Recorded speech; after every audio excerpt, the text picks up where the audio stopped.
ভারতে এত গরম হওয়ার কারণ কি? কি আছে এর পিছনে অজানা আসল সত্য? এল নিনো। এল নিনো যখন সুপার এল নিনোতে পরিণত হয় তখনই কিন্তু আবহাওয়ার তারতম্য ঘটে। আমরা জানি প্রশান্ত মহাসাগর সূর্য থেকে আসা যে গরম বা যে রোদ সেটা কিন্তু শুষে নেয় এবং পৃথিবীকে ঠান্ডা রাখে। কিন্তু প্রশান্ত মহাসাগরের আবহাওয়ার যখন তারতম্য দেখা যায় তখনই তৈরি হয় এল নিনো বা সুপার এল নিনো।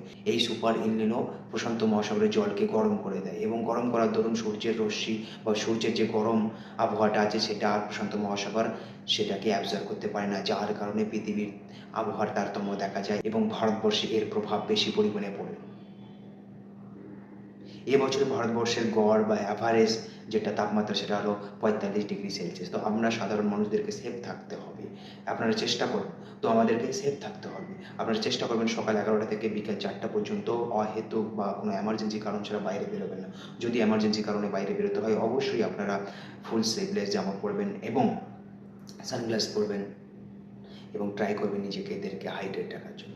এই ভিডিওটি সম্পূর্ণ আপনারা দেখতে পাবেন আমার ইউটিউব চ্যানেলে।